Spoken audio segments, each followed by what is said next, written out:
All right. Well, thank you everyone for joining us tonight. This is the Washington District Voter Rally Initiative for Young Adults. Let's get excited. Woo!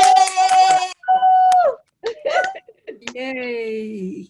Thank you, thank you, thank you to our DJ, Steven, our speakers. We're really excited about this platform. Our speakers, we're going to have speakers tonight. We'll have some music selections, and also we'll have time for questions in an open forum. Voting is so important now more than ever. August 26th of this year marked 100 years since the 19th Amendment that all women in the U.S. could vote. Our ancestors were bitten, bullets were thrown on them for their right to vote. So we have to exercise our voice. It's so important. They didn't just do it for anything. So the point of this program tonight is to get us excited about voting. We're not telling you who to vote for. We're telling you to vote and exercise your right to vote. So we hope you enjoy this session tonight. Please participate. And we're excited. We're going to show a short clip right now. Thank you.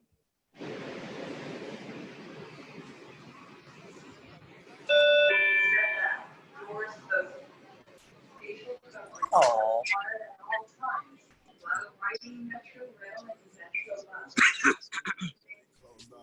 Can't hear. Can you turn it up?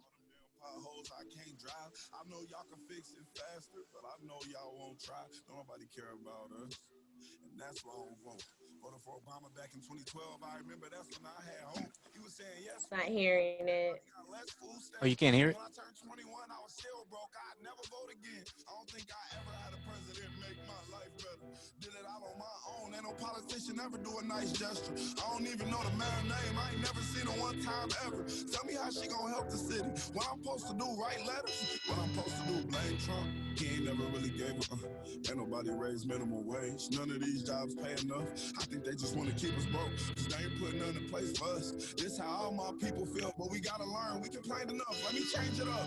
Everything I just said, everybody I know think the same way. See, they don't want to see us vote, and we never do, so we see the same thing. But all our votes really do count, and they'll never really let it show. So now I'm finna break it down, cause if I don't, you will probably never know. You know, back in middle school when they taught us, it was 3 branches of the government. We forgot it when we got older. It's the judicial, the legislative, and executive. But all we know is the executive. That's the mayor or the governor and the president. Now, none of them 3 people make no laws. They just be checking them. The laws come to their desk and all they do is say no or yes to it. So when the news station tried to tell us that Barack Obama couldn't put us on, we was all salty at Obama when it was the Congress members all along. We got to focus on the legislative branch. Yeah, they the ones that make the laws. Yeah, they the ones right how much food stamp money you get on the card. But when people that wanted to help us wanted the job, I know they probably lost. Cause we ain't even know their name, we ain't know their face, we ain't know it all. So the Congress or the State House, that's legislative, they make laws. So what we want from the president is what they do. Okay, y'all? See, they election every 2 years, but we don't never even go to those. The Congress, they can raise minimum wage, but we ain't even really know it though. So you know how back in 08, when we all voted for Obama, we was all supposed to go back in 2010 and vote for the Congress. Cause they the ones make child support laws. They the ones choose if your kids at school get to eat steak or corn dogs. The state house make the court costs. So if the country failed, then you can't say it's them, it's your fault. Cause y'all ain't know to vote for Congress members that was for y'all. And they don't gotta leave after 4 years, and we just let them sit. See, they don't want to tell you this. They want you to focus on the president. Now the third branch is the judicial, that's judges.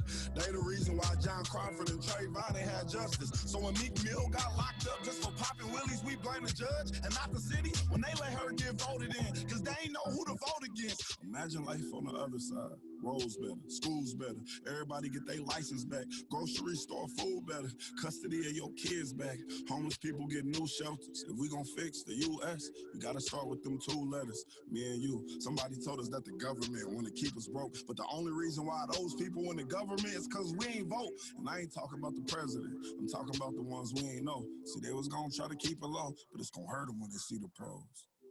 Every time you stay home, someone is making a decision about you, making decisions about the air you breathe, the water you drink, the food your kids eat, and how much money you bring home every 2 weeks. So every time you sit out an election, every time you don't show up because you think it doesn't matter, someone else is happy that you didn't show up, so they can make that decision for you. Vote. We'll have the $5.99 steak special. What if every Powerful, powerful. Just great, the breaking it down of how it's so important. You know, every time we vote, we think, oh, it's just the president, but no, there's other judicials, our Congress people that we are voting for. So our vote matters so much, from the food that our kids eat to how much taxes we pay. It is, our vote is very serious. We're going to transition now to one of our speakers tonight. He will introduce himself. His name is Mr. Lamont Carey. He is the Director for Mayor's Office of Returning Citizen Affairs. Welcome, Lamont. Thank you for having me. The video, I love that video, and basically covered a lot of what I'm going to say. So I just probably have to dig a little bit deeper. But I want to thank you all for having me, and I hope what I say that has an impact and encourage the young people that y'all reached out to actually get out and vote. Well, I know when I was coming up, I always heard things like, my vote didn't count. They already knew who they was going to vote, so it was a waste of time for us to go on out and vote. And I bought into that for a long time. And then I had all of my rights taken away by going to prison. And so I had to live a long time without just having to follow orders, didn't have no say in what I can do, what I can eat, what I can drink, or what could possibly be in it. And so when I came home and I had the right to vote, I took advantage of it. And for me, what I think is important for young people specifically to vote, I always look at it, I know a lot of times young people, at least in the District of Columbia, and I know around the country, aren't allowed to go to the schools that they may want to go to. And a lot of this is created by rules that are created by politicians, ANC, the Senate, the Congress, the council. So they impact you. And I know a lot of times when we're thinking about voting now, we're thinking on the executive level, who's going to be the president. And sometimes we don't pay attention to who's making the laws that actually govern the streets that we live on.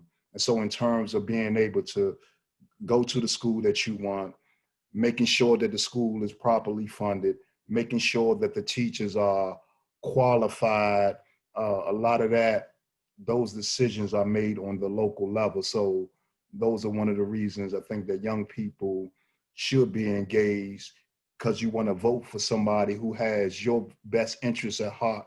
What do you want your future to look like? And that's what I say, that you look into the people who are running for office or who are currently in office that needs to be replaced, because the laws that they create not only impact our education, if funding is available for us when we're about to enter college, that there are grants, Pell Grants and things of that nature that are in place to supplement the cost that is going to be for us to go to college, but also the air that we breathe, because they determine what chemicals that cannot be mixed and used and pushed into the air that contaminates our breathing.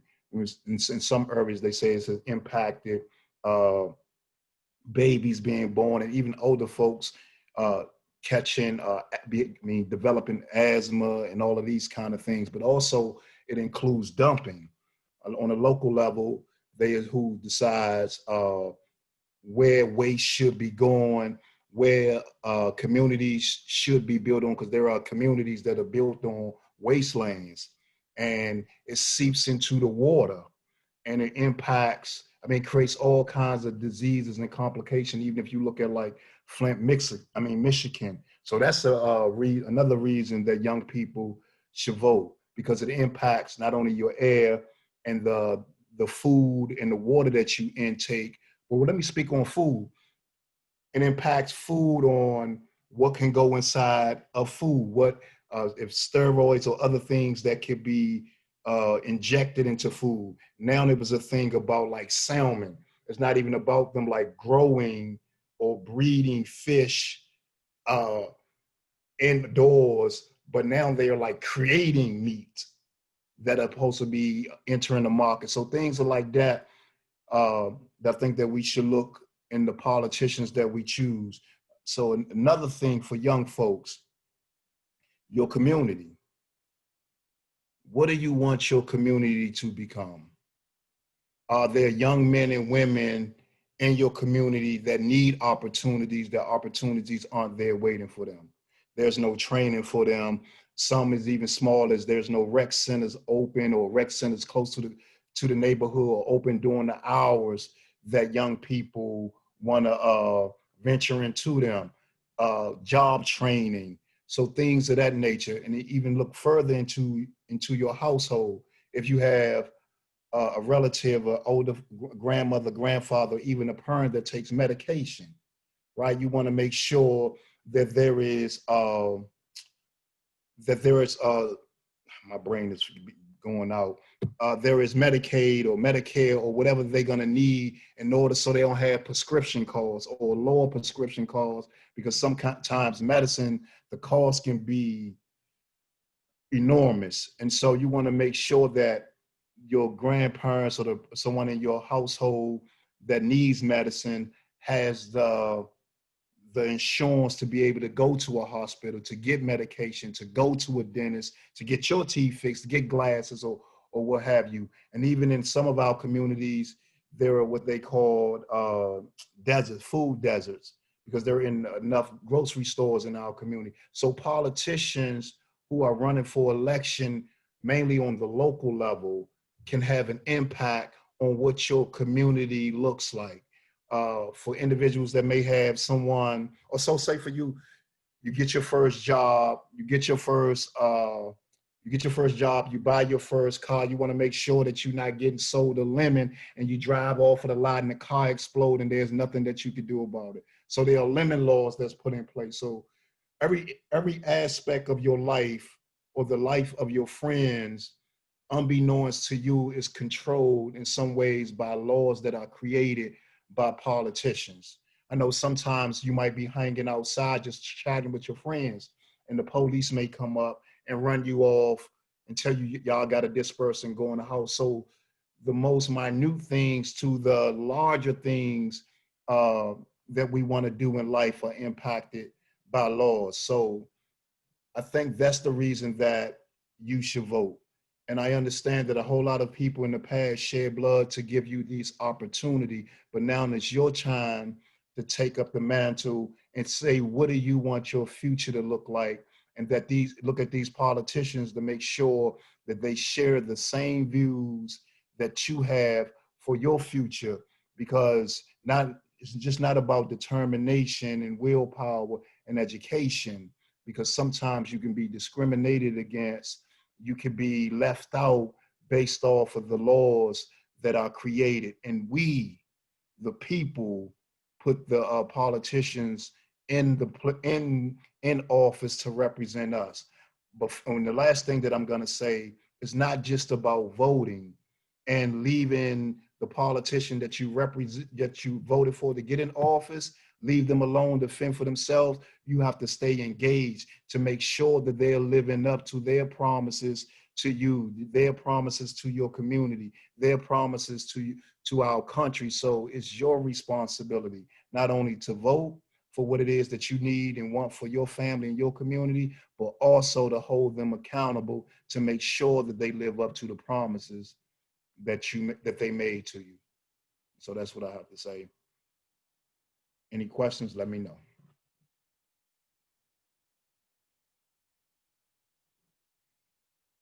Oh, and I'm Lamont Carey.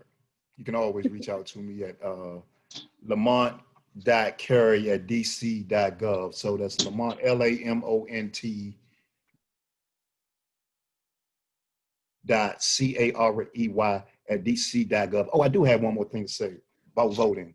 So I told you I went to prison. I went to prison as a juvenile, came home, did a total of 11 years.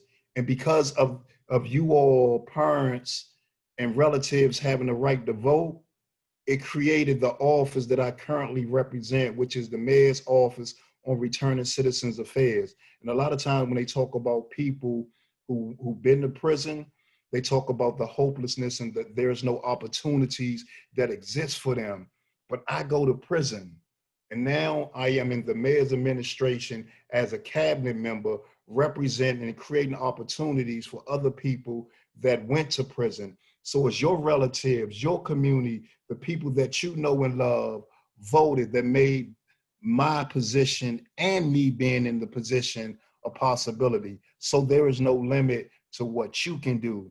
But what we need you to do on October, from October the 27th to November the 3rd, early voting and the actual day of voting is to get yourself out there and vote, and take a friend and take a child with you so they can see that process, because their future lies on it just as well as yours, because we're leaving the future to the younger people. So if you want a bright future, part of creating that life that you want consists of you voting. Lamont. For real. Powerful. Hello, Powerful. Lamont. Yes. Hi, I'm Clarence Cross. I was with you, Susan jump in. I was with you at Union West Lady Zion Church last Saturday. If you remember, we were putting signs up, getting folk to vote. Yes. I just want to say I appreciate you. I appreciate what you're saying, what you're doing. Keep the good work up. Thank you for the inspiration. Thank you.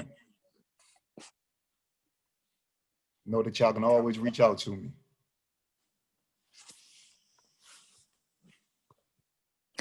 Mr. Lamont. Yes. Hi, this is Sister Bonnie. How are you doing? How you doing, Sister Bonnie? I'm doing fine, my brother. I'm just so excited for you because, you know, back in the day, people would come back out of the system and get lost, have no one to help them, and then, heaven forbid, get back in that same circle and end up where they came from. Right. But now you have a way, and you're there for them to encourage them, to let them know, I did it, you can do it too. Follow my patterns. No, I'm not perfect. We all fall short.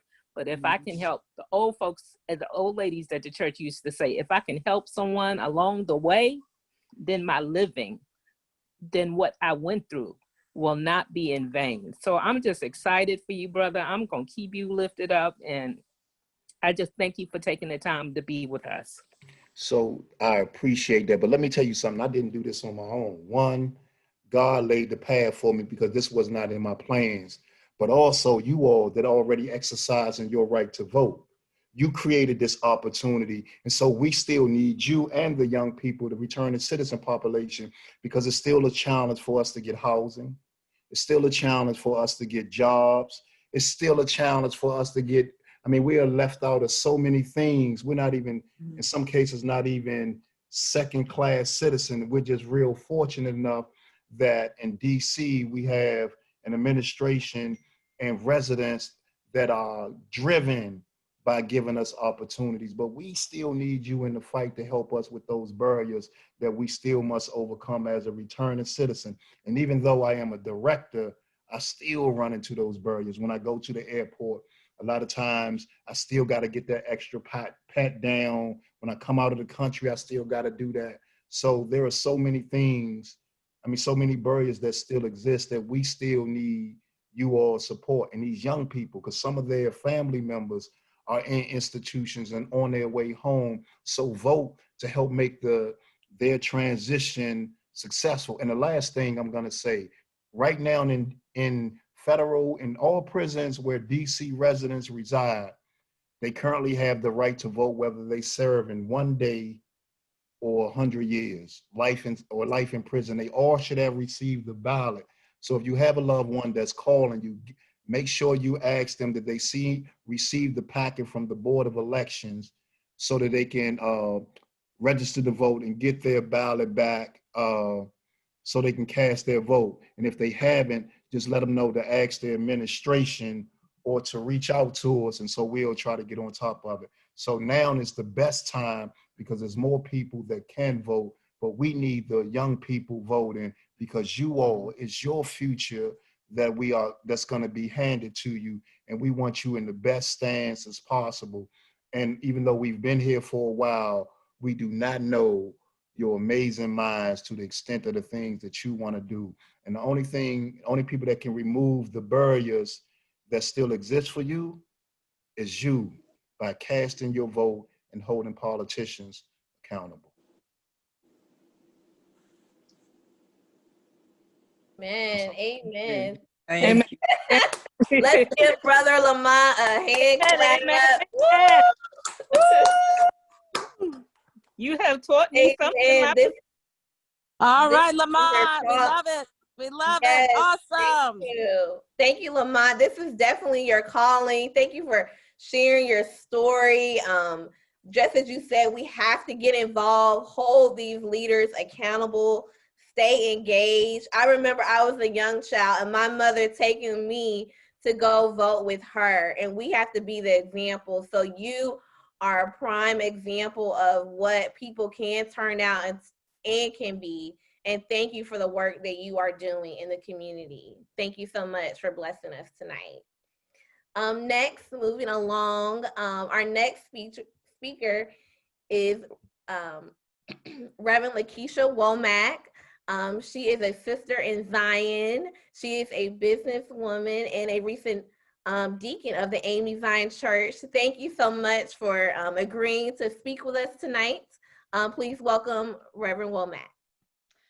Good evening, everyone. And I feel kind of bad going after Lamont because that was such a powerful presentation about just why voting is important. And I think that it kind of ties into one of the projects that I'm working on right now, which is Rethinking Voting. And what I'm doing is highlighting stories from everyday people about why voting is important to them. And stories like Lamont and others who have been impacted by our vote is what I believe is going to help us to get out the vote, because so often we only hear from politicians or celebrities who are trying to compel us to vote. And as wonderful as it is to hear LeBron James and Michelle Obama tell us about how important voting is, I think hearing from someone like Lamont about what voting actually does in our everyday lives is what we need to highlight more. One of the things that I'm encouraging people to do is to not just focus on getting your church to vote. So I know that that's, usually the way we focus our get out the vote efforts, is to make sure that, everyone in our congregation votes.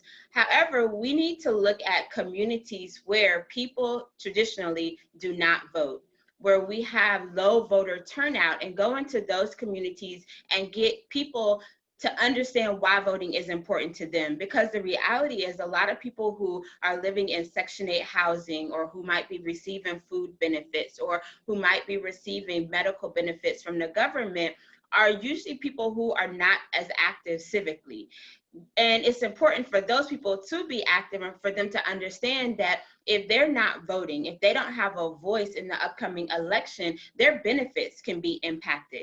And I know that that can be a little taboo, because it's like, oh, we're not trying to shame people into voting. And I'm not by any means saying that, but I do believe that we have to make that connection to people as to how some of the benefits that they're receiving is tied to their voting. So I'm encouraging everyone that I know to find 10 people that that don't traditionally vote. Because there's no point in talking to people that cast their vote every year. But find 10 people, whether they're in your family, if they're your friends, but pick 10 people who don't traditionally get out and vote, and start having a conversation with them now. Why don't you vote? Why don't you think your vote is important? If it's, sharing the video that we saw at the beginning, where you can educate people about the 3 branches of government, because you would be surprised at how many people just don't understand or just don't know. And we sometimes take for granted that everyone has the same knowledge base that we have, or everyone has the same upbringing when it comes to voting that we have.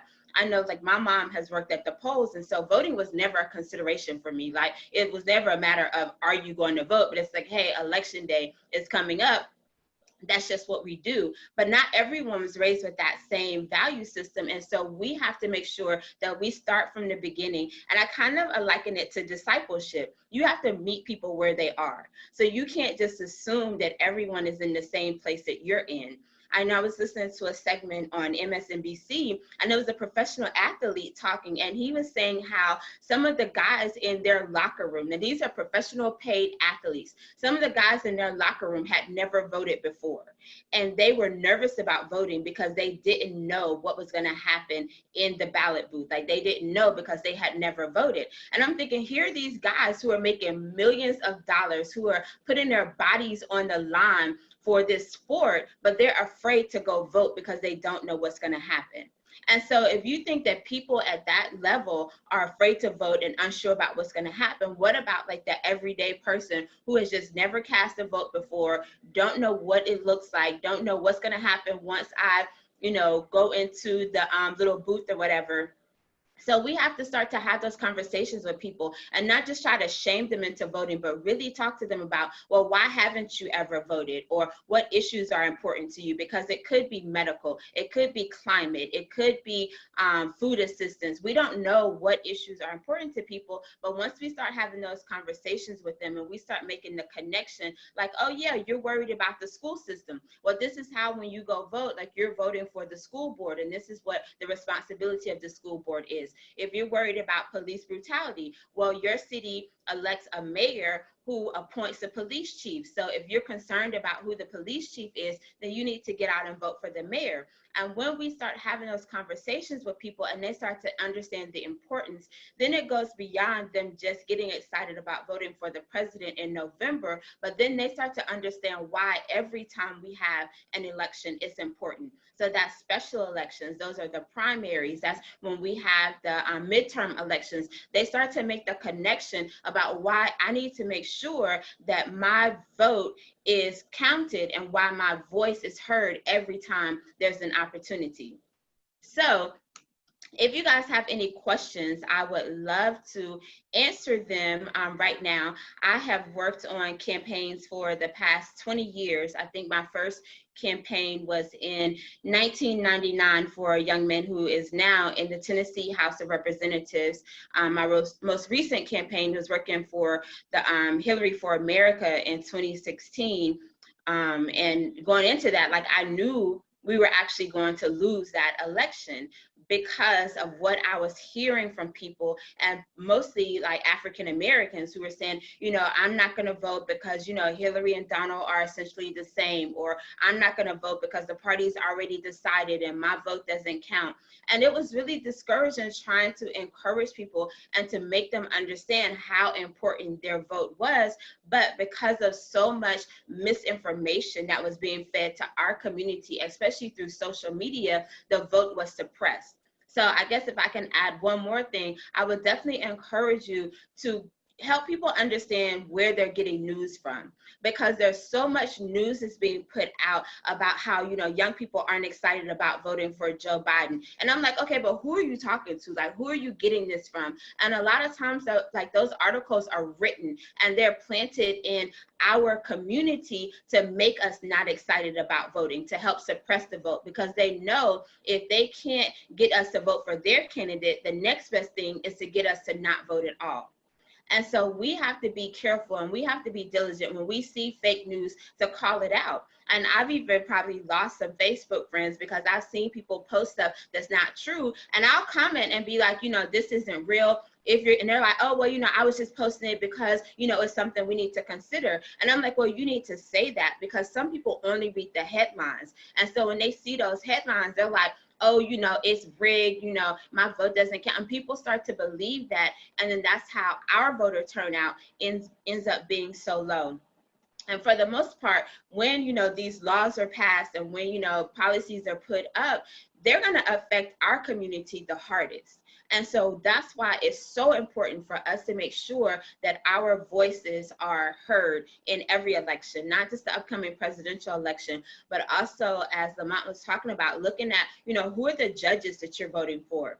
I can be totally transparent and say, there was a time I had a medical incident, and because my son didn't know who to call for assistance, he ended up being placed in foster care. He was placed in a group home. And because of the length of time that it took for my mother to get to us, they had already turned over my custody to the foster care system. And so when I got out of the hospital, I had to go before a court to regain custody of my son. Fortunately, it was a Black female judge, and she looked at me, she looked at my parents, and she was like, okay, so this was just a medical incident, you know, everything is good. Asked me some questions. I didn't even have to take off my jacket, and she was like, your case is dismissed. They had told me that it would have taken up to 6 months for me to regain custody of my son. If there had not been a Black woman judge who looked at me and saw someone who she probably felt like looked like her, there's no telling how that case could have turned out. And there are too many incidents where we are going before judges who don't understand our context, who don't see our situations, and sometimes the punishments or the verdicts that they hand down are disproportionate because they don't see us in themselves. And so we have to look up and down the ballot when we're deciding who to vote for. Looking at the Attorney General situation that's happening in Kentucky. All skin folk ain't kinfolk. Just because Kentucky has a Black Attorney General, people were celebrating that. But now that we're starting to look at his policies and his positions, we see that just because he's Black, that does not mean that he's advocating for us. So we have to look at not just, you know, are we voting for Black people? Are we voting for Democrats? We start to look at these people's policies, look at their positions to see, do they truly represent our community? Are they going to give us a fair shot when they get into office? And that's whether it's the dog catcher, it's a judge, it's the Attorney General. We have to be vigilant at every level about who we are electing, because a lot of times for us as African Americans, it's a matter of life and death as to who we are electing. So, any questions, comments, concerns? I was going to say, I like the point that you mentioned about the judges. I believe they said about 138 judges have been appointed by Trump, and that has a lasting impact. Yes, and actually I think it's more than that. I think that it was 138 vacancies that they said was left by President Obama. And the reason why is because the Senate makes confirmations of the judges, and they would not confirm any judges that he put forth until they had a new president. And so I actually think the number is closer to 300 that they have confirmed under Trump. And when we were pushing for the election in 2016, Black people really don't think about the courts. And so the Supreme Court was never one of our issues. However, when the Republicans were getting people out to vote, the court was a major issue for them because they knew that the Voting Rights Act was up. They knew that Roe versus Wade was up, and most of them are anti-abortion, which whether you're for abortion or not, I truly believe that people should have the right to choose. That's just a part of, I think, all of us being able to live free. They knew that they wanted to gut the Affordable Care Act, and so they were focused on the judges.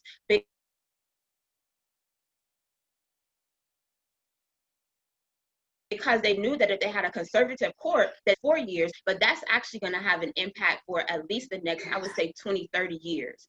And now there's an opportunity for them to appoint another conservative justice.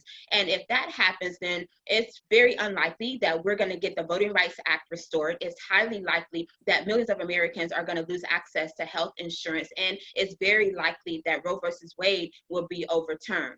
And so when we start talking to people about judges, it's not just a federal judge, but also looking at some of your local judges that are being appointed, and they serve for their lifetime. So they're appointing people who are in their 40s and maybe even 50s, which means that they're going to serve for the next 30 or 40 years. And if they have these conservative positions, the probability that they're going to become more liberal and understanding and acquiescing to our points of views is very unlikely. Yeah, someone just confirmed it is 300 confirmed justices for lifetime appointments, which is pretty much going to be our lifetime that they'll be sitting on the bench.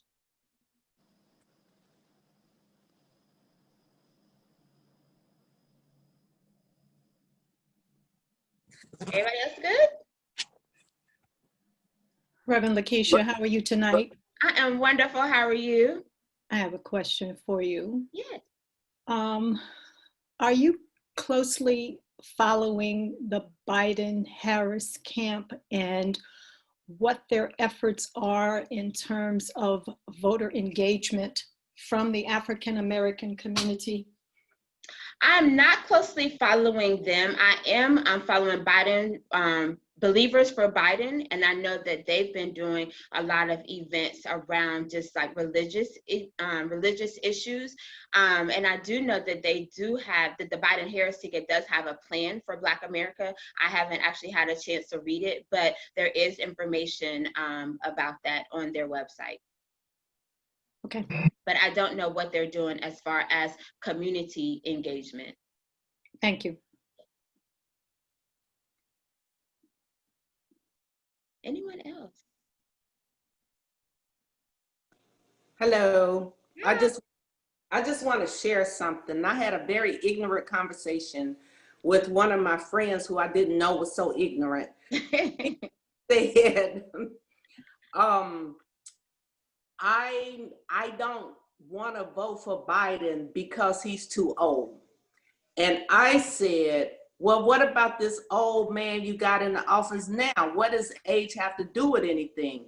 So then so this conversation, I don't even know why I stayed in this conversation so long, but anyway, so I said, well, who did you vote for the last general election? He said, I voted for the Green Party.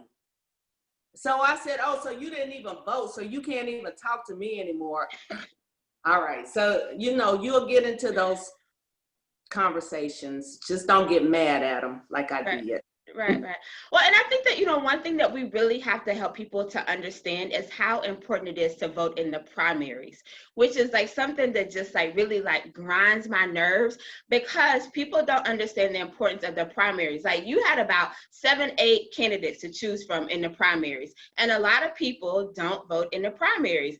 But the people who do vote in the primaries are the ones who select who's going to be on the ballot in the general election. So if you want a younger candidate, if you want, more vibrant candidate, then during the primaries is your opportunity to select that person.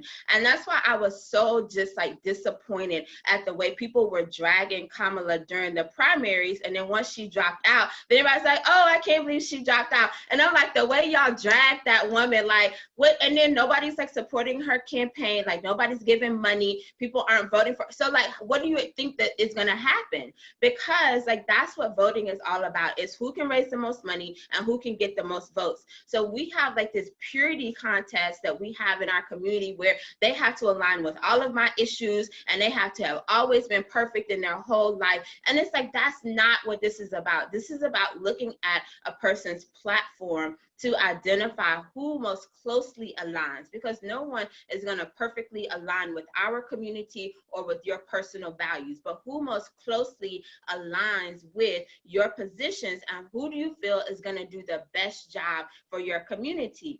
And too often we get caught up, and again, that's where that misinformation gets fed into our communities, because they start saying stuff about, because I'm like, I know y'all didn't go research this on your own. So where did you get the information?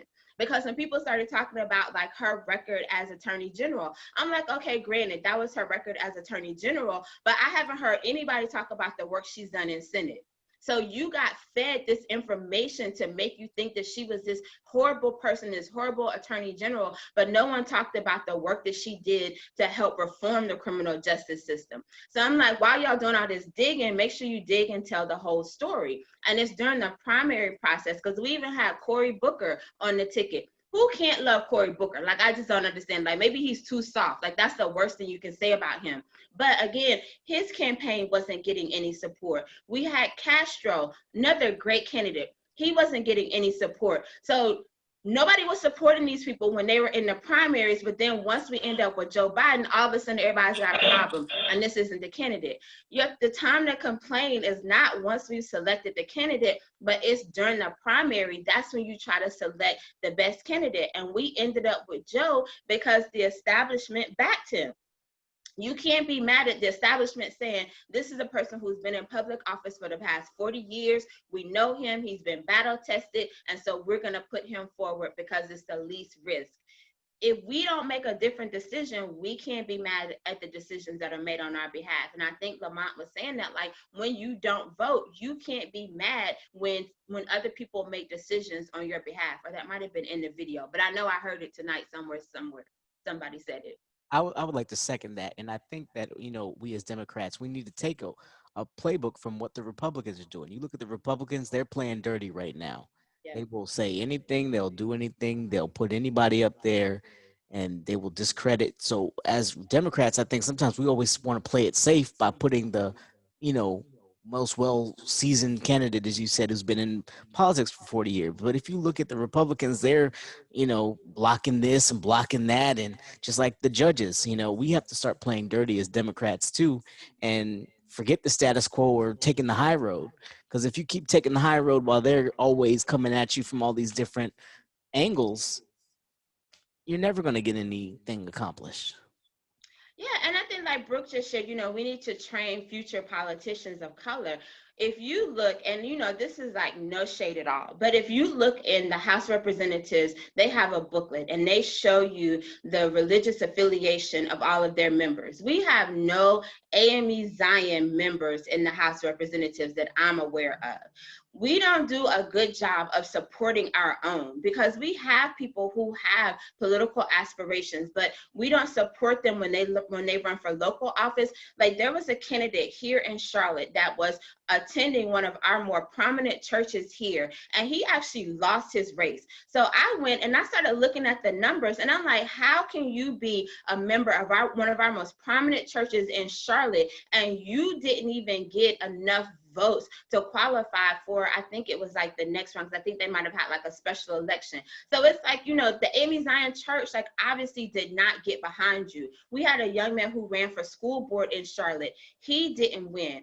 And it's like, how is it that we have so many members and we're supposed to be such a powerful, I'm not running for office. We're supposed to be such a powerful organization, but we can't even support and get people in office because, one, you can't legislate Christian values because we are a country of Muslims and other religions. However, you can have people who have Christian values at the table, but we can't get them to the table if we're not supporting them and if we're not helping. So that means funding their campaigns, volunteering on their campaigns. Every time I've gone to DC and I'm walking the halls of Congress and all you see are young white interns. Where are the young Black interns? If you're not electing Black people into Congress, then you're not going to get Black people who are serving as aides and spokespeople. So we have to not only elect people, but then we also have to understand that there are other job opportunities for us to be involved in policy as well. And so we have to start looking beyond just casting our vote, but what are some other ways that we can get in and be a part of the system so that we can change the system? Because as long as we just keep talking about it and how unfair the system is and what we wish would happen, we're never going to have that seat at the table where we can actually start to make change. Y'all are funny. All right.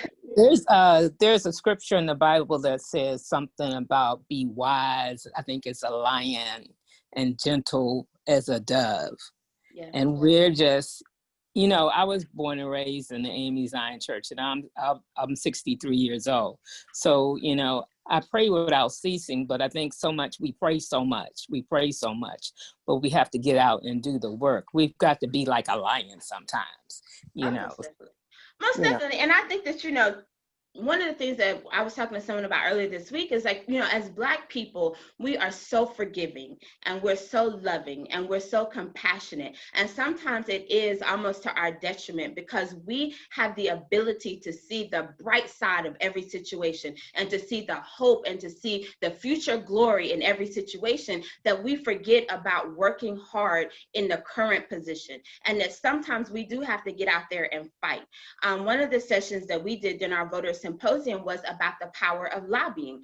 People think that lobbying is only for, rich white companies, but our churches should be taking members to your local state house to your state house of representatives, to your city council. If there are issues that are being voted on, we should be going to talk to them to let them know how we feel about those issues. Yes, there is a such thing as separation of church and state, and you don't want to get involved in political campaigns, but you going to talk to your state representative if they're voting on a healthcare bill, if they're voting on a police brutality bill, you getting a group of members and going to your state house and talking to your representatives and letting them know how you feel about it, you can do that.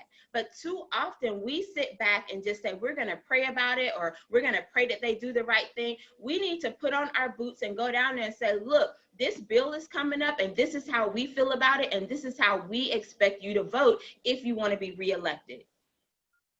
And that's the kind of work that we need to do when we're having like all of these voter engagement committees. Like, that's wonderful. Registering people to vote, thank you. However, once you get registered, what's the next step? How are we educating people about the issues? There are amendments that are on ballots that people have no idea what these amendments are all about. There are policies that our legislators are voting on that we have no say in. Once we get you registered to vote, we need to start educating you and then empowering you to go and make your voice heard. Yes, we also need to attend public hearings.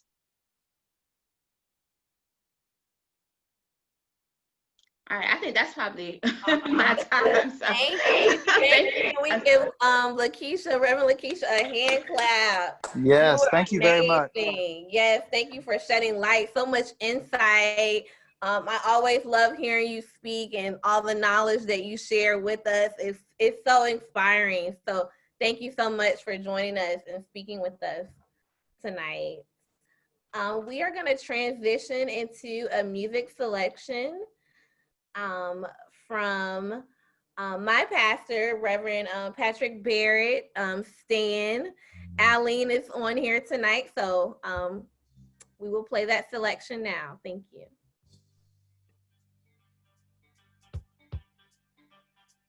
I've decided to take a stand, not knowing I'd lose some of my friends.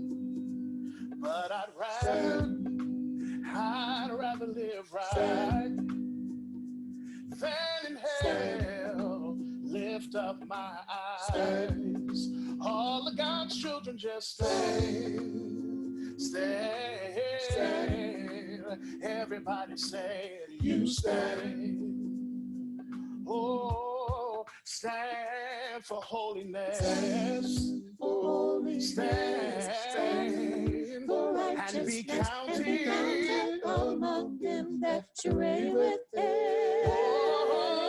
You stand, stand when you're all and receive, and you shall receive His throne. Oh, I've decided to take a stand, not knowing I'd lose some of my friends, but I'd rather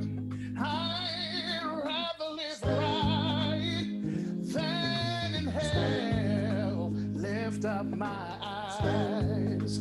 All of God's children just stand. Oh, stand. Everybody say to you, stand. Oh, stand for holiness. Stand and be counted. I wanna be the number when your friends are gone. Oh, stand when you're all alone. He'll receive His own. Stand for righteousness and be counted. Oh, with Him you'll stand when your friends are gone. Oh, stand and believe He'll receive His own. Stand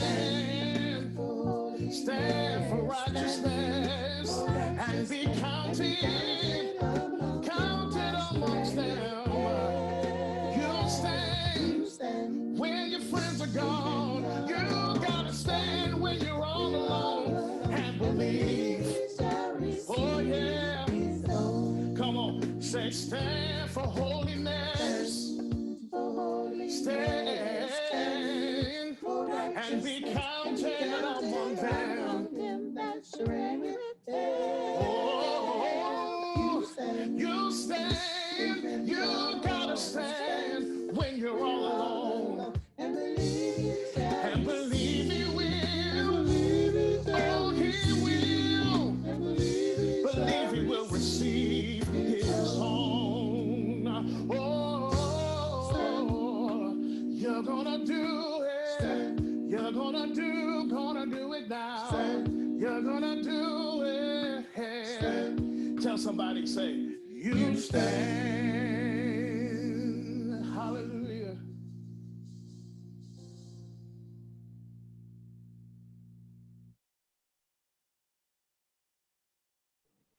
Amen. Amen. Let's give a hand clap for Reverend Barrett and our Alene E-Church choir. We have to stand for holiness and stand for righteousness.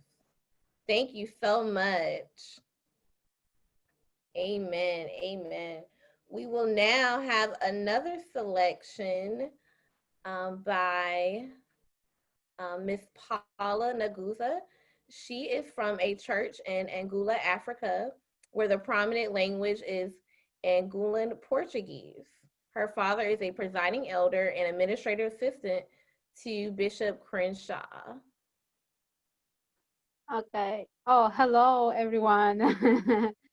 Okay, so I will be singing a song in Portuguese. I know that some of you know it's a Christian song. So I will start. Thank you so much.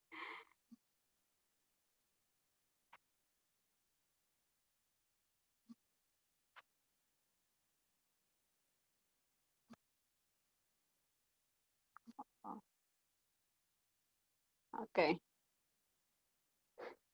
Quero estar ao pé da cruz, que é tão rica fonte, corre santa salutar, de Sião no monte, se na cruz, na cruz me glorio, até que ao fim vai descansar, ao além do rio, junto à cruz ardendo em fé, sem temor vigio, até que a terra eu possa ir ver, Santa além do rio. Se na cruz me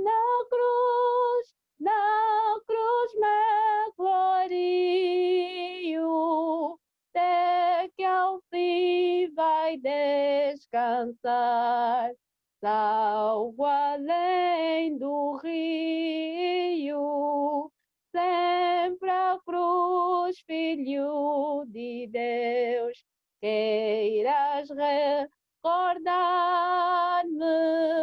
dela sombra Salvador, queiras abrigar-me,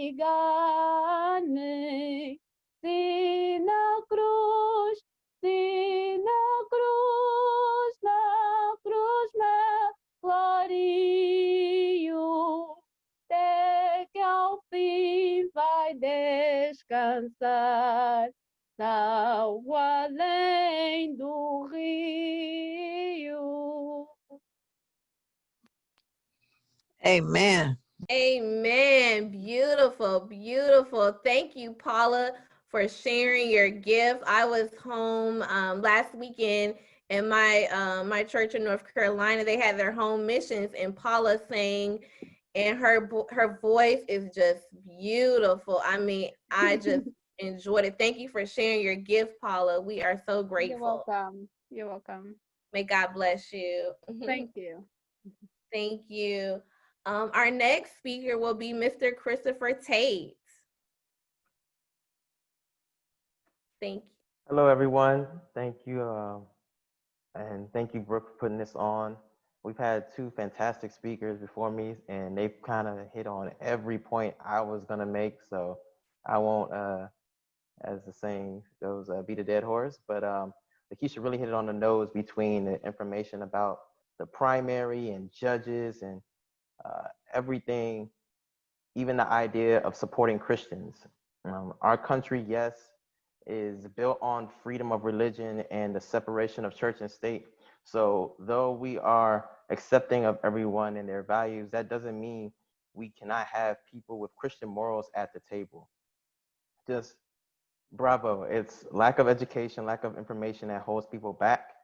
And it's up to those who are informed and educated to share their experiences and their ideas and their information and knowledge. And that's what causes change. At a young age, I was blessed to be able to travel and see the world. And the one thing I realized at a young age is that the world is so much bigger than your doorstep. And it's not until you leave that you truly understand how awesome America is as a country. I mean, the freedoms we have here, the ability, the tools and the access to education and the ability to build your future based on your talents and your beliefs. This country is truly amazing. And it's really not until you see other countries where they're not afforded the same luxuries, where poverty in a country is really poverty.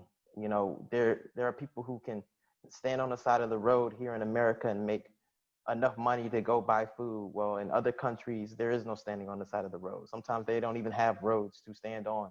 And, you know, even people don't even have enough money to feed their own family, let alone share. So it's a very, very important thing. The story of this country starts with our founders, and they were adamant about people having a voice. And that voice is the ability to vote and the ability to set who is in power. It's not a monarchy. It's not a dictatorship. It's the people, and the people have the power. So I cringe whenever I hear someone say they are not voting. You're not just disrespecting, you know, the slaves or your ancestors. You're disrespecting the core of America, because it is a privilege to be able to do such. And again, like, you're disrespecting America. That's not the way to go. And so much is on the line. The ballot contains all three branches of government. And this year is a little bit more important than usual because democracy itself, in my opinion, is on the line. Justice is on the table. And there is a movement happening today that is similar to what was happening back in the day during the civil rights movement and back in the day during, you know, just the revolutions, etc. 2020 has been an interesting year. I mean, we've had history just about every month, between our version of the plague, our version of locusts, our version of wildfires and environmental chaos, a small recession, civil rights upbringing. Like, there's a lot that's happened this year, and it's gonna all be recorded. And years from now, you know, people will look and ask, well, what was your role in 2020? Like, what did you do during this time? And the world is listening, the world is watching, the world is waiting to see how America is going to react. Because just like what you see here, in other countries, they recognize the beauty of America and they see America. And yes, we do have a positive eye around the world, and people do look to Americans to see what and how we react to the world situations, because it does determine what goes on in other countries. And, you know, now is the moment. You know, now is the moment to act. Now is the moment to actually do something with your hands. And whatever you can do, whether it be going out to vote, yes, that's good. And if you have a position, then getting on the phone and phone banking or donating or whatever it takes. You know, if you want fair laws, vote. If you want to see cops held accountable for killing Black people, vote. If you want a clean environment, vote. If you want to legalize marijuana, it's on the ballot, vote. This is the moment, this is the opportunity, and this is your chance. So I encourage everybody to take initiative, go out and vote.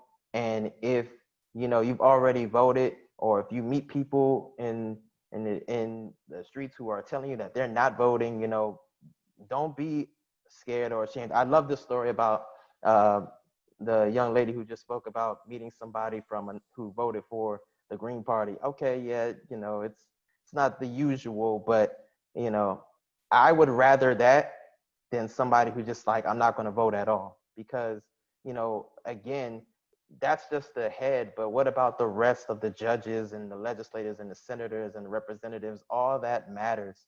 And we need more people to be soldiers going out there and saying, hey, you know, get out and vote. Even if you don't agree with, you know, with the candidates, even if you don't agree 100%. I mean, if you want better candidates, then like Lakeisha said, go out during the primary, support those who meet your position. You can do it. You have the ability. And but this is your chance for everybody to take initiative. Thank you all.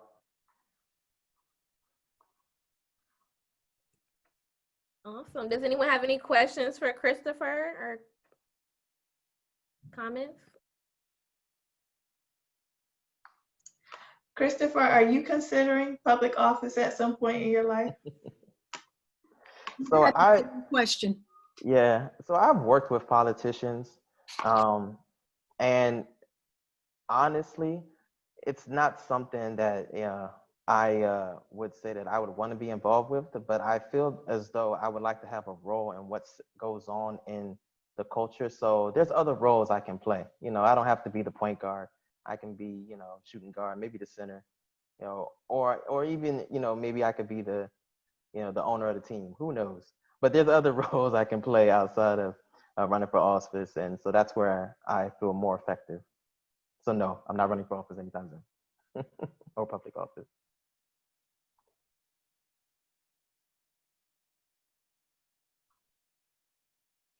That's another point too. I think is important that you guys bring up. It's like not only is voting important, but people wanting to run for office from our community is important. And we kind of touched on that earlier about people not only from the Amy Zion Church running for office and not making it, but just encouraging those that do come from our community that try to run for office. We have to support them as well. Yeah, and as Lakeisha brought up, there's a lot of ways to support. I mean, even if you can't do it financially, you know, phone banking, knocking doors, writing postcards, or even talking to your neighbors about somebody who you feel passionate about. I mean, all of those are forms of support. Social media is a perfect form of support. Liking somebody's picture, yeah, it doesn't seem like much, but according to the Instagram algorithm, the more something gets liked, the more people see it. So you're supporting inadvertently by just doing something so small, but they're taking advantage of that and really being able to push those who you are passionate about and care about, who you think are going to affect you and your community, is very important.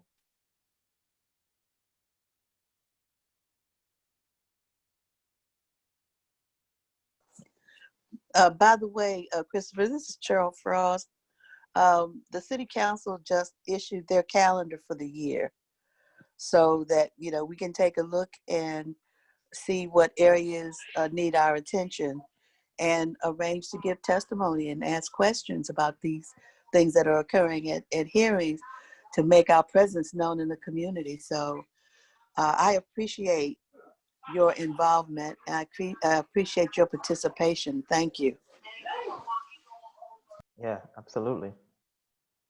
Are they all virtual this year, or are they still going to be public? As far as I know, they're going to be virtual until further announced because of COVID. You know, the COVID-19 is increasing in DC. Yeah. And so for the foreseeable future, a lot of things are going to be virtual and or remote learning. So Yeah.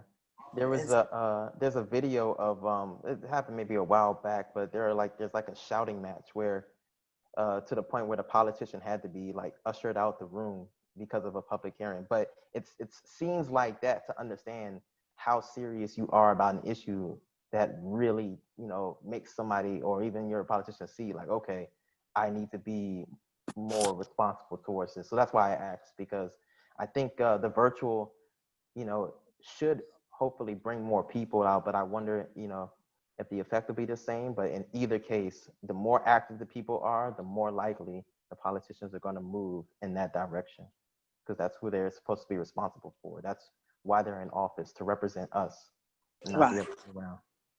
Well, we have to remind them that we are their constituency and we are the reason they're in office. That's right. So we have to keep them accountable and we have to keep their feet to the fire. That's right. This is Sister Bonnie. I read somewhere that Mitch McConnell is the senator, and if I'm using my incorrect words, let me know, in Kentucky. And that's one of the most poorest areas. He serves one of the most poorest people, but he continuously gets voted back in. And this is what happens when you don't vote. And I think that's why we need to vote. Yeah. It's also about the money. And another thing I wanted to say too was, what are your young people thoughts in reference to all of a sudden somebody's wearing a mask now? He's not a punk. You know, only punks wear masks. But now somebody's decided to wear masks. What are your thoughts on that, please? Have a blessed day. Thank you. So what I'm seeing is that different areas are abiding by different rules. And so very populated cities, people are understanding that, yeah, you're going to be in contact with somebody and it's possibility that that person might be infected, so you should wear a mask. Whereas in other cities like in Texas and Tennessee, where it's not as populated, or even it's just more space, you know, people are a little more lax. Either way, the studies have shown it. Scientists have shown it. Like history has shown it. Back in 1918, during the Spanish flu, and they always talk about the curve, right? There was a county in Pennsylvania that did not practice social distancing and did not have a mask. And then there was another county elsewhere that did do that, and they literally showed the difference. Like, it was a major difference between the amount of people getting sick and the amount of people who are dying and the amount of people who were not. I mean, look, you can deny it all you want, but if wearing a mask, something so small, you can buy a mask from the dollar store, if that's what it takes to keep you alive and keep you healthy, why would you be against it? Why would anybody against it and be against it? And why would you even believe for a second that it is, for whatever reason, wrong to do such? And I, you know, as we said before the call, you know, that some people like to, some people just have to learn by experience. I mean, my grandmother used to say, what you don't hear, you feel. So sometimes, you know, some people really just have to feel it. They have to be in the situation before they understand the complexity and the actual, you know, the actual thought of what it's like. And so I think now that it's become real, now that it's become something that's actually happening, not only will the people who were not wearing masks start wearing masks and understand why, but even like those who are watching in and agreeing with them will hopefully now change their ways and say, hey, we might need to rethink this. It's common sense. I would like to chime in here for a second on the mask thing. I think it's very interesting when you see that somebody like the president, who everybody that gets around him gets a test before they get into the White House and around his circle. And he still was able to contract coronavirus because of that window where somebody may be infected but not showing symptoms or even not testing positive on the test. So to me, it's like wearing a mask is just that extra step, because even with all those precautions around him, he still got COVID-19. So I think it's important that we try to wear masks, and everybody else hopefully learn something from that, that even, you know, with all the Secret Service and all their testing and all their, you can't just run up on the president, he still got it. And my second comment to that is, you know, one of the things I'm most disappointed about the Republican response to COVID-19, you see all of these right-wing Republicans, especially the ones out in the woods that are preppers and got all these guns, and they're like, we're ready for the apocalypse. We're ready. We got all this ammo. And those people, to me, should have been the ones, if they were so prepared for an apocalypse, leading the charge in terms of the response, in my opinion. So it's like, if those people can't wear masks, I'm like, you know, we're just doomed. That is so true. I used to watch the Doomsday Preppers and Yeah, just you see all these World War Z guys, and they're like, we got a bunker, we got ammo, we got guns. And you would expect them, I'm like, guys, if you guys were really that serious, you know, just put on a mask and encourage other people to wear masks. Yeah. So to me, this boils down to what's talked about in the Bible, why leaders are held so accountable. People are really believing what their leader is telling them, and sometimes they'll just follow blindly just because the leader says it. So that's why we have to make sure that we're educating people in the right way. Yeah, I agree. That's so true. I saw an article, they were saying that more Republicans have contracted COVID-19 than Democrats. And people have to be careful where they're getting their information from, because Trump was telling people to take bleach and chloride, and some people actually took his advice and died. So I definitely agree that we have to watch that, and he needs to give people the correct information.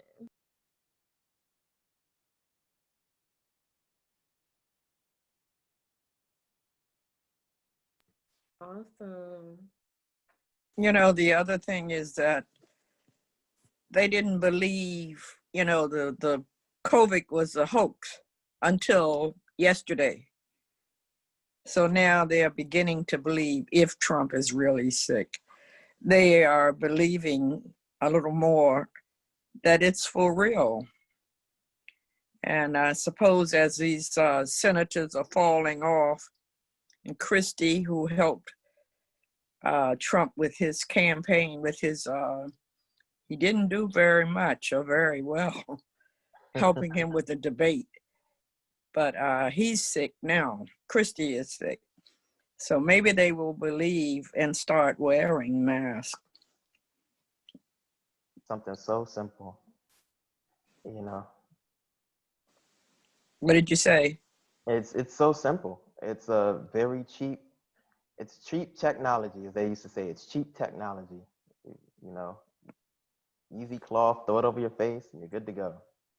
And it became a political issue for whatever reason, and you know, The fake news. The fake news. Right, fake news.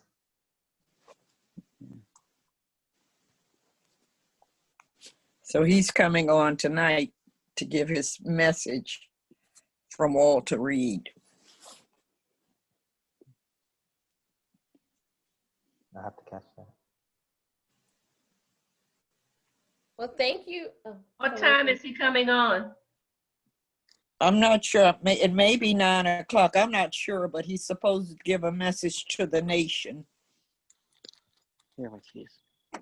Well, thank you so much, Chris. Can we give him a hand clap? Thank you for sharing your message, and thank you for the work that you are doing in the community and sharing your insights tonight. We all have a role to play for what we're doing in 2020. So thank you, Chris. Now we will transition to our next speaker. Thank you. Hello, how are you today? My name's Christian Reeves. I'm the creator of Black Men Talk. It's a podcast that discusses all things Black culture between Black men. And I value this conversation that we're having today. This is an incredible event. And Brooke, I want to thank you for allowing me to share in it. We're talking about voting, you all. Voting is so important, both from on the local level as well as the presidential election. We have to vote as a people. We have to get out and vote. The 15th Amendment was passed in 1870. Give me 1 second, guys. For some reason, this does not want to play right. in terms of the video itself.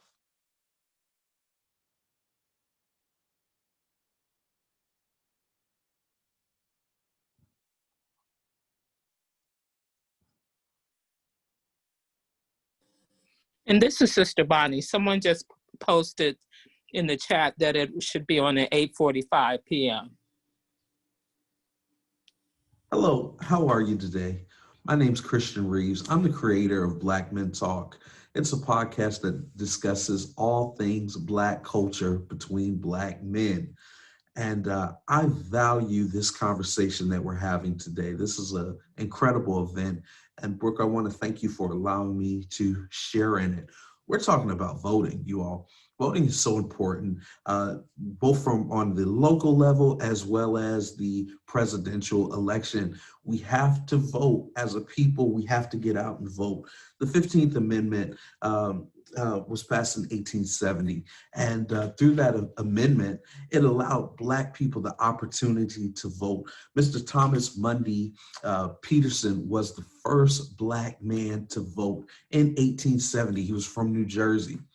And as I did some research reading about him, they said that this was a really high time, like a time of celebration, almost like a renaissance for Black people, because it gave the opportunity for them to finally be able to lift their voices.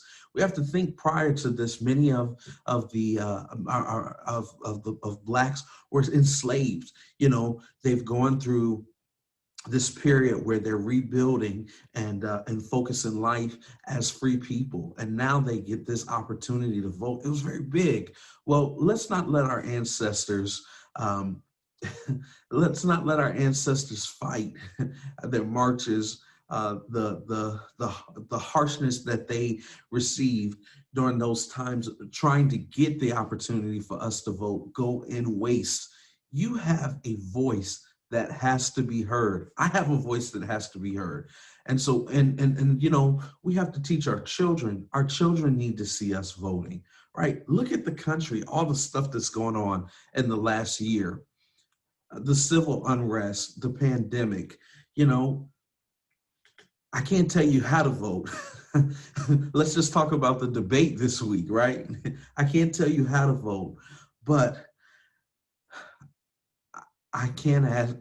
let's just look at what's happened in our country within these last months, within these last 4 years.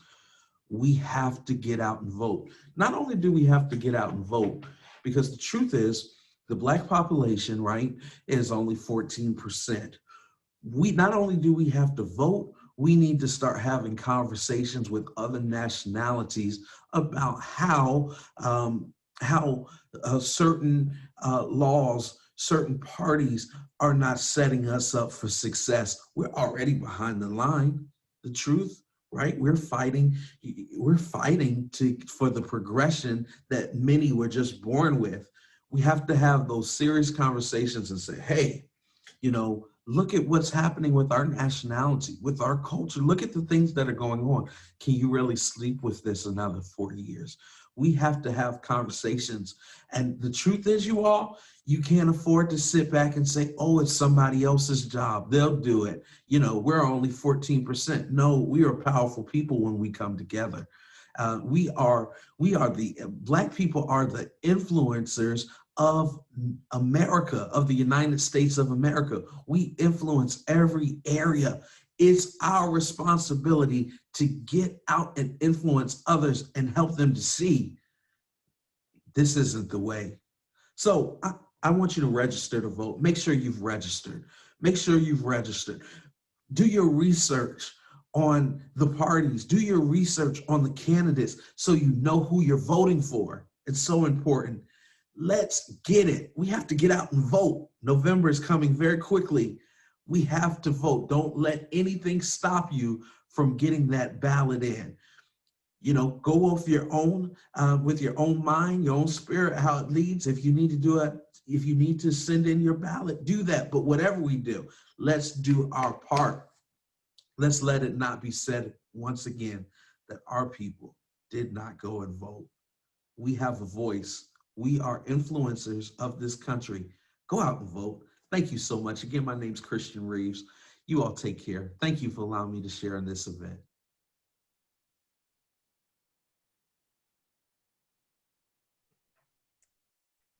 Awesome, awesome. Thank you, Christian. He wasn't able to join us, but we have to do our part. We are major influencers. So make sure you're registered and to vote. We appreciate him. Will be next. Our speaker will be Hunter Forte.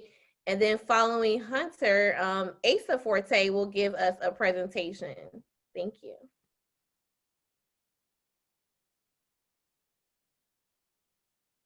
Hello. Can you hear me? Hello? Can We can hear you, Yes, Hunter. we got you. Oh my goodness. Okay. We can hear you. Oh, good. I'm glad. My name is Hunter Forte.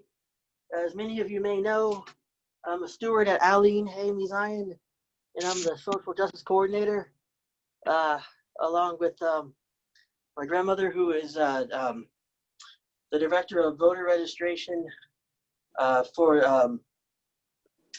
Aline.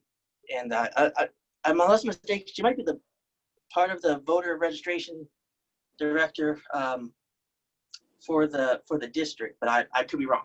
That being said, I was just out protesting this evening, and as I told Brooke, my phone died as I was on my way back. Things started to get a little hectic because the police were, in this case, the police, particularly a black police officer, much to my surprise, was demanding that protesters clear the sidewalk, and he was yelling and maybe cursing, and I said, "Hey, brother, chill out. I don't know if you heard me," but someone else threw an egg at him or something, and at that point, one of the organizers said, "Disperse. We've got to make tracks, hit the bricks," and so. Yeah, I left. Went to the nearest station. And along the way, I passed out these flyers that my grandmother had, or either she ordered them or someone else ordered them on her behalf. And they're, as I showed you earlier, they're flyers about voter information, particularly where to cast your ballot, the date for early voting, as well as places that have places in between DC and Maryland that where you can go and check on your early voting status of early voting or status of being able to vote. So if you have a felony or something to that effect, you can see about that as well. That being said,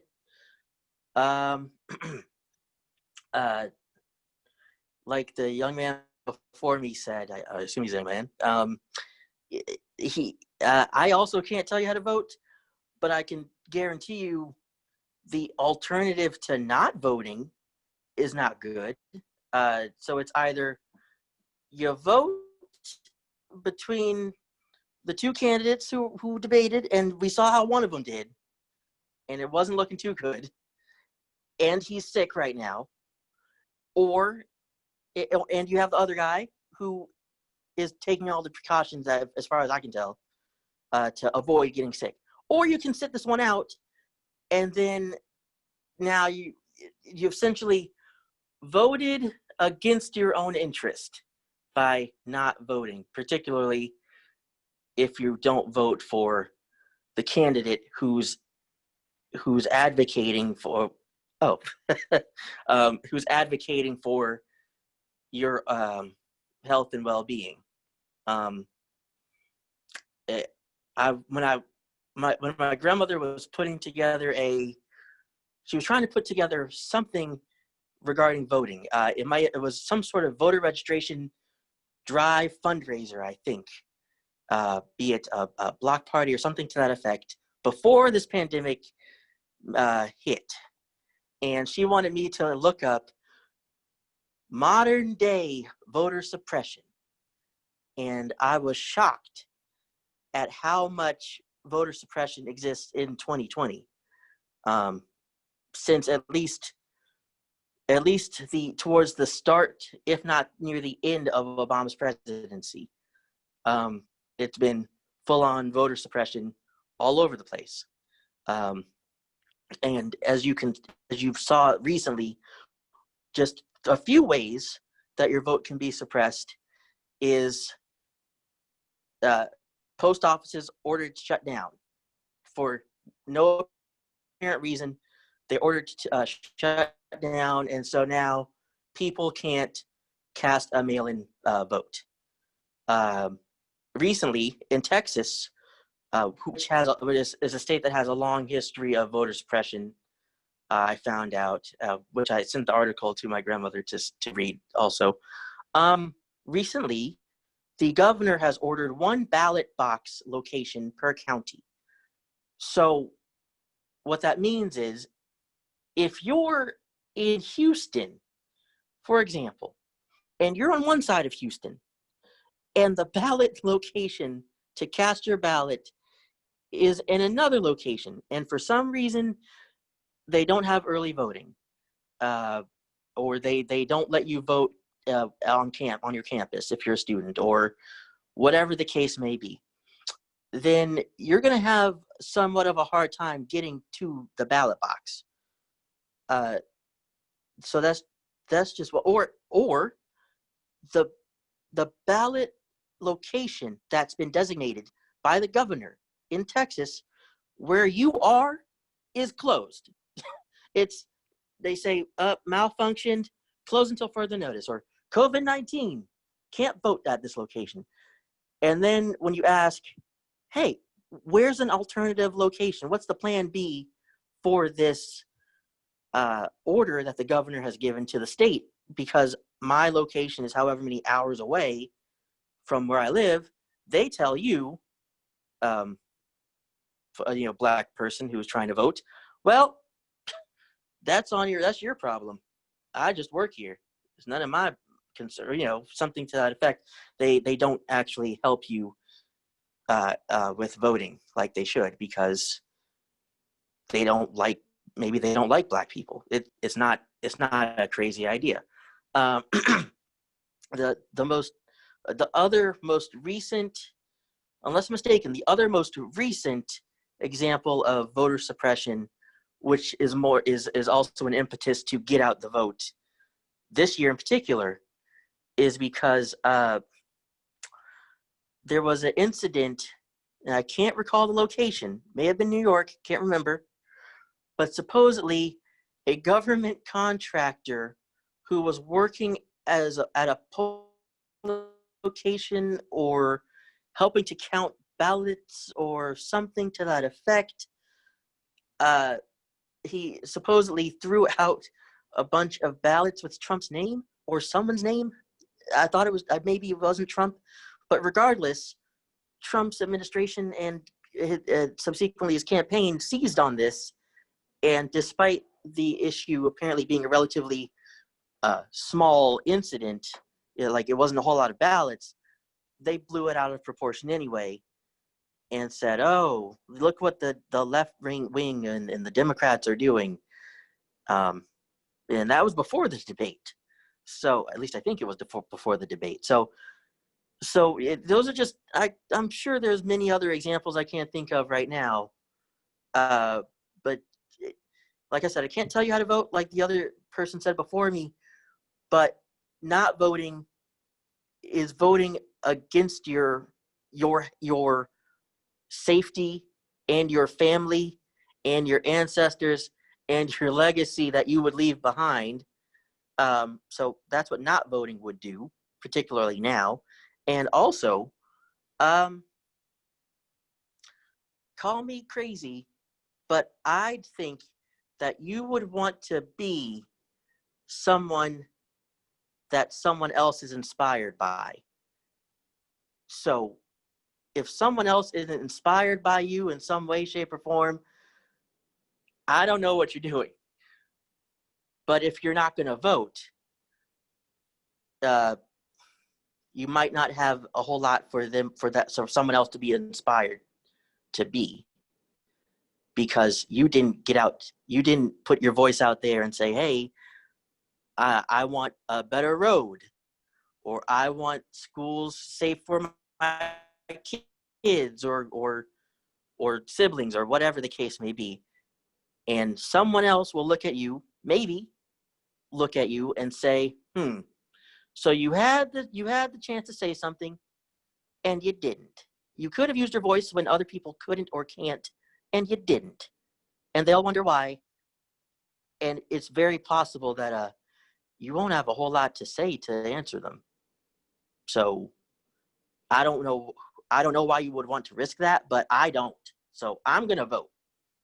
And if my grandmother has anything to say about it, I'll be voting very early on November. In November. So hopefully I didn't take too long. Thank you.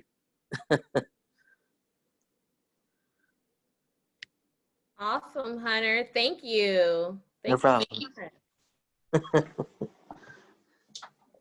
So I just wanted to ask Hunter, yeah. Hey, Chris. Hey, what's going on? Was there a lot of people at the protest? And where exactly were you guys? So there were close to 100 people. It kind of dwindled down to around 50 to 80.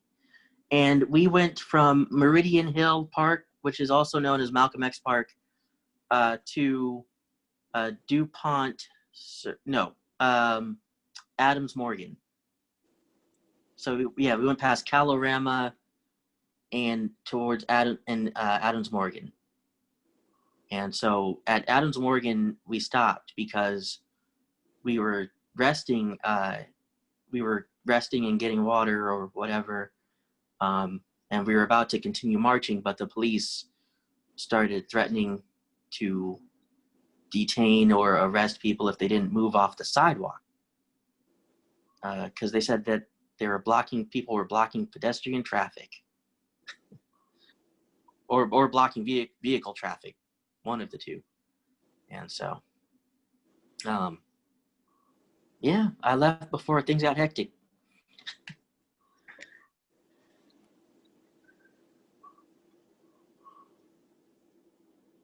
Awesome, Hunter. You are always out there fighting the good fight and protesting and using your voice. And we appreciate the work that you are doing. You are an activist. Oh, thanks. I try. Thank you. Hi, this is Sister Bonnie. I had seen something on the news that they were saying if people march that they're going to have their right taken away to vote. I don't know if it was just a scare tactic or anything. Had anyone heard anything about that? Yes, there was, I can't remember if it was in DC or where, but it was supposed to be a legislative decision, which would say that if you're protesting and found guilty of a crime, I guess, while in the midst of protesting, or if you're arrested and have an arrest record while as you're protesting, then you would lose your right to vote, which is a constitutional violation, because of I think the First Amendment, as well as there might be another amendment I can't think of right now, but the main one is the first one, which would be the right to peaceably assemble and the right to freedom of expression. But I think it's the 13th Amendment, which is the right for everybody to vote. It's the 13th or 14th. I'm drawing a blank. Maybe someone else knows better than I do, but at least one or two of those amendments would be violated if that were to go into effect. So that sounds like a non-starter. We can send it to Channel 9, have them verify. They'll investigate all the sides. I believe it's 13th Amendment.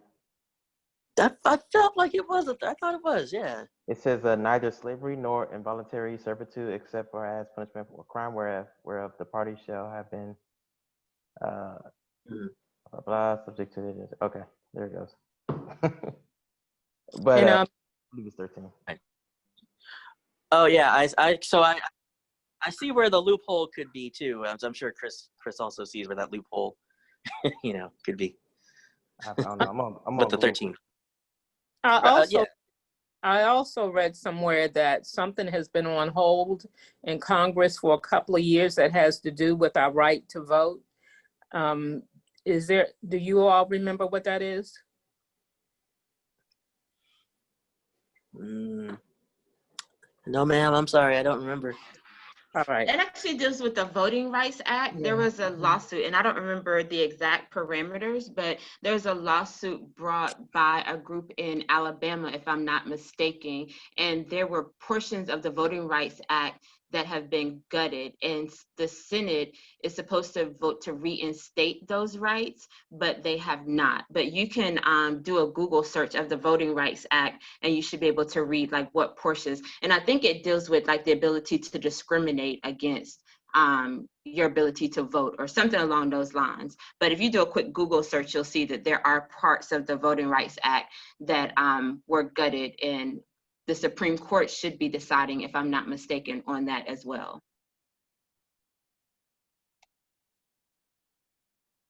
Thank you. Thank you.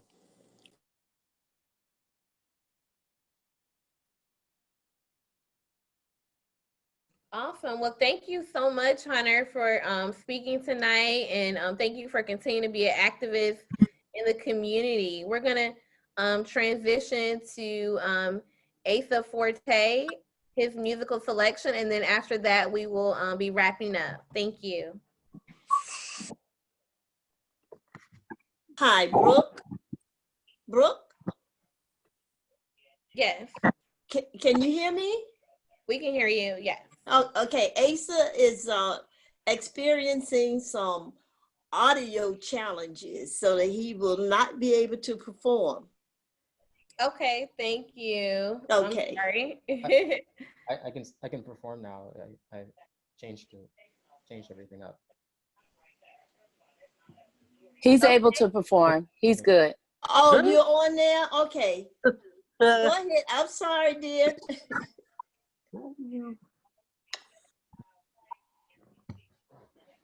Hi, everyone. And hi, Asa. Thanks for having me. I'll be performing on these drums. It'll be a Michael Jackson song. Let's see.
Awesome, Asa. Let's give Asa a hand clap. Thank you for sharing your talent with us. We love that. Thank you so much. Thanks for letting me.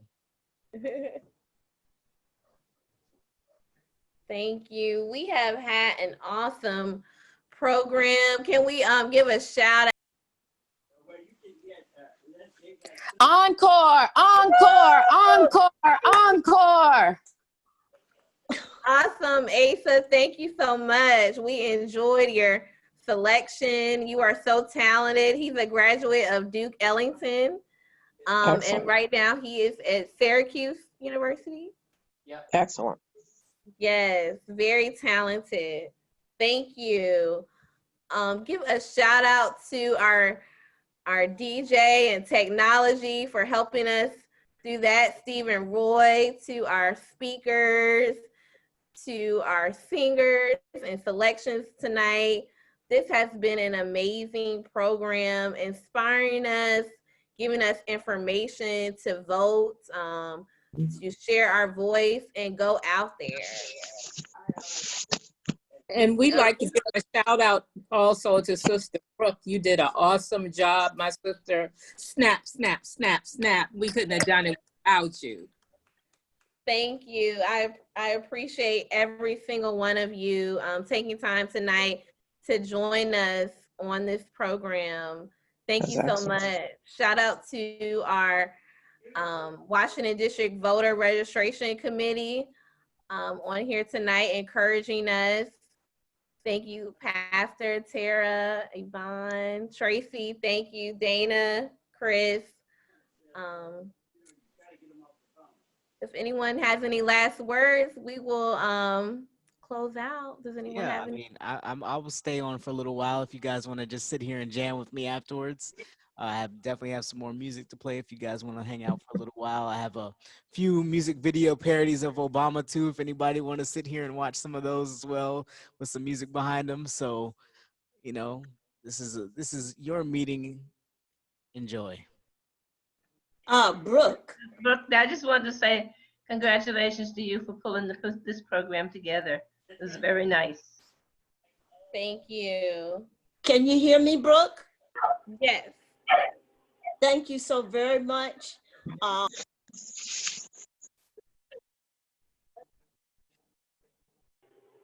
on. We can't hear you. You're on mute. Yeah, you accidentally. Okay, here I am. Can you hear me now? Can you hear me now? Yeah. We can hear you.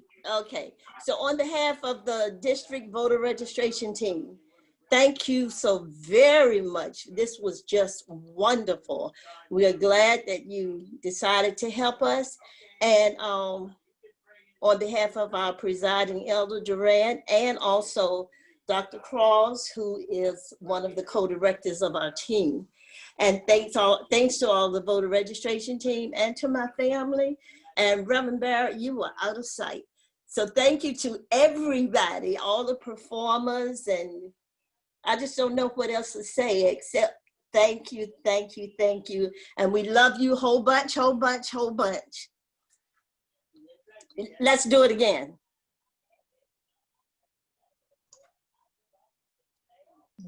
All right. Yeah, Mr. DJ. All right, here we go, you know. The song is very fitting right here.